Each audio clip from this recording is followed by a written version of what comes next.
नमस्ते। आज हम कक्षा छठी विषय मराठी शिकू मराठी आनंदाने इस पाठ्य पुस्तक का जो पाठ क्रमांक 7 है, आजोबांचा 3 पुड़ांचा डब्बा, इस लेसन की जानकारी प्राप्त करने वाले हैं। इसके लिए वीडियो आप पूरा देखें, अंत तक देखें, ताकि आपको इस लेसन की जानकारी अच्छे से प्राप्त हो सके।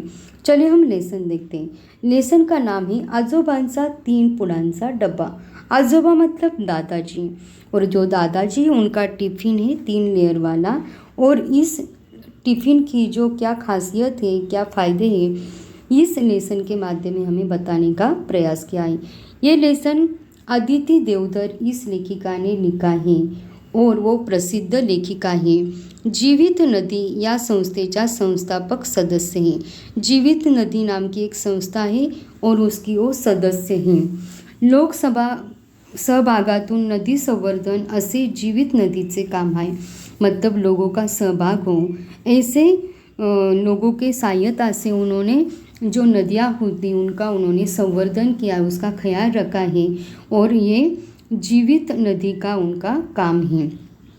2016 साली ब्राउन लीफ फोरम सुरू करण्यात आला, और 2016 साल को जो ब्राउन लीफ फोरम उन्होंने शुरू किया है।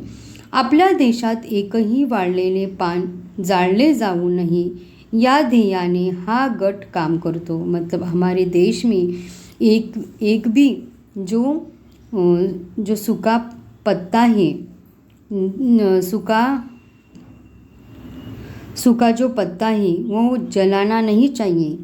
ये उनका क्या है, जो जीवित नदी इस गट का क्या काम है। मुले कल्पनाशक्तीचा वापर करून आपल्या पर्यावरणातील समस्यावर कसा तोडगा काढतात। मतलब जो बच्चे हैं वो अपनी कल्पना शक्ति से किस प्रकार जो पर्यावरण की जो अनेक समस्या है उसका जो सही जो सोल्यूशन है वो निकालने का काम करते हैं। यावर आधारित त्यांची स्टोरीज द सॉल्व प्रॉब्लम अशा आशयाची पुस्तके प्रसिद्ध आहेत, और इस समस्या के पर्यावरण के समस्या पर आधारित उनकी जो किताब है उसका नाम क्या है, स्टोरीज दैट सॉल्व प्रॉब्लम्स है। हा पाठ चिक्कू पिक्कू जानेवारी 2024च्या मासिकातून घेण्यात आलेला आहे, और जो ये लेसन है, जो लेसन किसमें से लिया है, जो चिक्कू पिक्कू नाम का जो मासिक है उसमें से उन्होंने ये लिया है। देखो जो प्रस्तुत पाठ है उसमें क्या बताने का प्रयास किया है। प्रस्तुत पाठातून प्लास्टिकचा अतिरिक्त वापर टाळण्यासाठी, मतलब जो हमारा जो पाठ पढ़ने वाले उसमें बताए कि जो प्लास्टिक है उसका ज़्यादा इस्तेमाल करने से जो निसर्ग है, जो नेचर है, उसका किस प्रकार नुकसान हो रहा है, तसेच निसर्गाचे नुकसान टाळण्यासाठी कोणकोणत्या उपाययोजना करता येईल, वो जो निसर्ग है, नेचर है, उसका जो प्लास्टिक से जो नुकसान बचाने के लिए हमें किस प्रकार अलग साधनों का हमें जो इस्तेमाल करना चाहिए, उपयोग करना चाहिए, इसका जो लेसन में हमें बताने का प्रयास किया है। चलिए हम देखते हैं लेसन। यश आजीला कपाट आवरायला मदद करत होता। जो यश नाम का लड़का है वो अपनी दादी को जो कपाट मतलब क्या, कपाट मतलब जो कबर्ड है वो उसको अच्छे से संवारने का वो उसकी मदद कर रहा था, हेल्प कर रहा था। किसकी, उसकी दादी की। आजी मतलब दादी की हेल्प कर रहा था। कपाटात त्याला एक वेगळ्या आकाराचा डब्बा दिसला, और जो कबर्ड है उसमें उसको एक अलग शेप का एक टिफ़िन दिखा। डब्बा मतलब क्या, टिफ़िन दिखा। एकावर एक असे 3 डब्बे होते, और एक पर एक ऐसे 3 लेयर वाला वो टिफ़िन था। यश म्हणाला, कसला भारी डब्बा आहे हा, कोणाचा आहे। तो उसने बोला कि कितना सुंदर है डब्बा मतलब क्या, टिफ़िन है, और ये किसका है, कोणाचा मतलब क्या, किसका है। तुझ्या आजोबांच्या कामावर न्यायचा डब्बा होता तो। और उसने बोला कि तेरे दादाजी जो काम पर जाते थे तभी वो ये टिफ़िन लेकर जाते थे। 40 वर्ष त्यांनी हाच डब्बा वापरला। वो जो उन्होंने जो टिफ़िन है कितने साल यूज़ किया है, वापरला मतलब क्या, उपयोग करना, 40 साल मतलब 40 वर्ष उन्होंने ये टिफ़िन का यूज़ किया है। आजी म्हणाली, 40 वर्ष?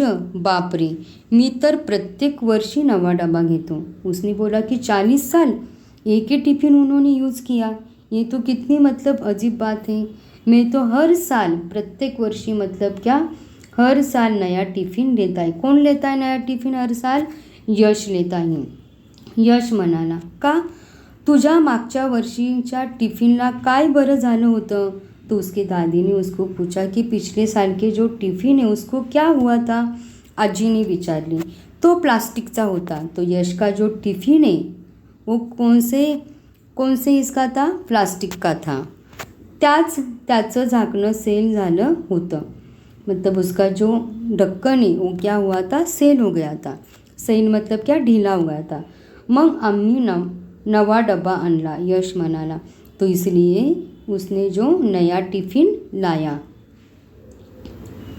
देखो यहाँ पर आपको चित्र दिख रहा है कि यश नाम का जो लड़का है वो अपने दादी के साथ बातचीत कर रहा है, और कबर्ड जो दिख रहा है वो भी उसने संवारने के लिए अपने दादी की मदद की है। देखो, अरे मग तो तुटका डब्बा कुठे असेल आता? तो उसके दादी ने बोला कि अभी जो टूटा हुआ जो टिफ़िन है अभी कहाँ होगा? बहुतेक कचऱ्यात टाकला असेल किंवा भंगारवाल्या काकांना दिला असेल। अभी उसने क्या बोला? बहुतेक मतलब कि मुझे इतना मालूम नहीं, एक तो कचरे में डाला होगा या तो जो भंगार वाला होता है, मतलब जो कबाड़ वाला जो अंकल है उसको दिया होगा। असे किसने बोला? यश ने कहा। आजी म्हणाली, तुला माहीत आहे तुझ्या डब्याचे छोटे छोटे तुकडे झाले असतील। उसने बोला कि आजी ने बोला कि तुझे मालूम है क्या?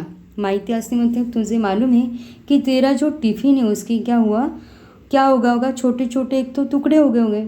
एखादा तुकडा कचऱ्याच्या ढिगारात पडला असेल। उसने बोला उसमें से एक जो टुकड़ा है वो कचरे में पड़ा होगा, किंवा एखादा जमिनीत गाडला गेला असेल, किंवा एक तो जमीन में गड़ा होगा। कदाचित कुठल्या तरी टेकडीवर, पायथ्याशी किंवा दरीत सुद्धा तो असू शकेल। उसने बोला एक तो जो पहाड़ होगी वहाँ उसके मतलब जो छोटा पहाड़ होगा उसके वहाँ होगा, या दरी मतलब क्या, जो दरीत मतलब क्या, जो किसी खाई में पड़ा होगा। हे प्लास्टिकचे तुकडे शेवटी कुठे जाऊ शकतात याची माहिती आहे? कुठे? यशने विचारले। नदीत, आजी म्हणाली। अभी जो प्लास्टिक के जो टुकड़े होते हैं वो शेवटी मतलब ये अंत में कहाँ जाते हैं? जो नदी में जाते हैं। असं कसं काय? तो उसने बोला कि ऐसे कैसे? पावसाळ्यात वाहणारं पाणी नदीत जातं, मतलब जो बारिश में जो बहता हुआ पानी होता है वो कहाँ पर जाता है? नदी में जाता है। जाताना बरोबर कचरा सुद्धा घेऊन जातो। जाते समय जो पानी के साथ साथ जो कचरा होता है वो भी उसके साथ चला जाता है। तसंच तुझ्या डब्याचं प्लास्टिकही नदीत पोहोचेल। तो उस प्रकार ही तेरा जो प्लास्टिक का टिफ़िन है वो भी नदी में जाएगा। नदीतून ते समुद्रातून जातात और नदी से वो कहाँ पर जाएगा? जो सब नदी का पानी होता है अंत में कहाँ पर मिलता है? समुद्र में, मतलब सागर में जाके मिलता है। मासे खाऊन समजून ते हे प्लास्टिक खातात। वो जो समुद्र की जो मछलियाँ होती वो क्या करते? उसका खाऊं मतलब जो खाना समझकर वो खा लेते हैं। ये प्लास्टिक उनके पेट में जाता है। प्राणी, पक्षी आणि माणसं या मासे पकडून खातात। वो जो समंदर के नदी के जो मछलियाँ होते वो जो हम इंसान क्या करते हैं? उसको पकड़कर खाते हैं। मग हे प्लास्टिक कुठे बरं जात असेल? आजीने विचारले। त्यांच्या आणि आपल्या पोटात, यश म्हणाला। मग ये जो प्लास्टिक होता है, जो मछली खाती है, और ये मछली जब इंसान खाता है तो इनके पेट में का जो प्लास्टिक है हमारे में और पशु पक्षी के पेट में चला जाता है। आजी म्हणाली, स्टीलचा डबा मात्र बरीच वर्ष टिकतो।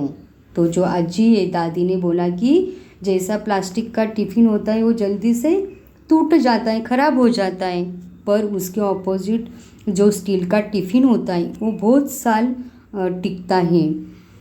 डबा तुटला तरी तुटलेल्या स्टीलचा वस्तू वितळून नवा डब्बा तैयार करता येतो। तो उसने बोला कि जब भी टिफ़िन टूट गया स्टील का तो भी वो हम बर्तन की दुकान में दे देते और उसको जो कारखाने में लेकर उससे नया टिफ़िन बनाते हैं। यश हे सगळं ऐकून थक्क झाला आणि म्हणाला, यश ये सब बातें सुनकर, दादी की जो बातें सुनकर वो आश्चर्य हो गया कि प्लास्टिक कितना नुकसानदायक है और जो स्टील का टिफ़िन कितना फ़ायदेमंद है। म्हणजे प्लास्टिक माती, नदी, मासे, प्राणी, पक्षी यांच्या आणि आपल्यासुद्धा पोटात जातो। मतलब जो प्लास्टिक है मिट्टी के अंदर जाता है, नदी में जाता है, जो मछली होते, पशु पक्षी होते और हम इंसान, इनके सबके पेट में वो जाता है। हो रे आजी, हो रे आजी म्हणाली। उसने बोला कि हाँ, ये सब हमारे पेट में चले जाता है, ऐसे उसकी दादी ने बोला। देखो यहाँ पर हमें चित्र दिया, यहाँ पर दिख रहा है नदी का चित्र। नदी में देखो कैसे प्लास्टिक बहता जा रहा है। जो पशु पक्षी वो भी कैसे खाना समझकर वो प्लास्टिक भी उनके अंदर जा रहा है पेट के अंदर। जो गाय जो घास उसके खाने के साथ साथ प्लास्टिक भी उसके पेट में चला जाता है, उसके पेट में बहुत दर्द होता है। मछली भी देखो कैसे खाना समझकर वो प्लास्टिक खा रही है, तो इनको भी नुकसान होता है और हमें भी उसका बहुत नुकसान होता है।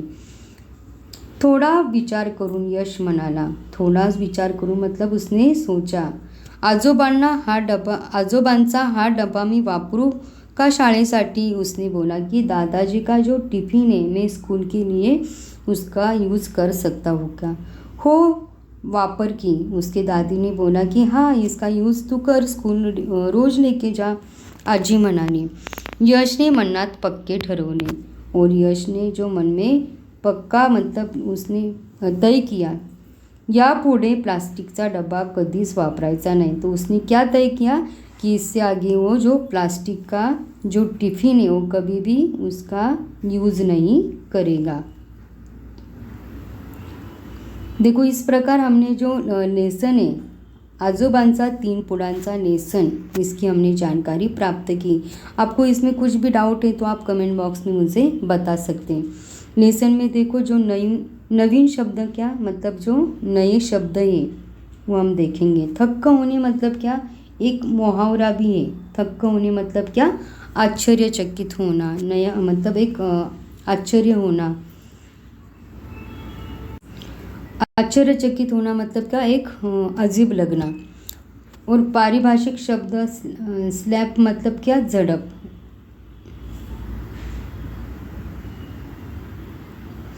देखो इस प्रकार आज हमने आजोबांचा 3 पुडांचा डब्बा इस लेसन की हमने जानकारी प्राप्त की। आपको ये लेसन कैसे लगा कमेंट बॉक्स में ज़रूर बताना। वीडियो को ज़्यादा से ज़्यादा शेयर करना, लाइक करना। अगर आप हमारे चैनल पर नए हो तो चैनल को ज़रूर सब्सक्राइब कीजिए, बेल आइकन को प्रेस कीजिए ताकि आपको इसी प्रकार के नए नए वीडियो की जानकारी प्राप्त हो सके। धन्यवाद।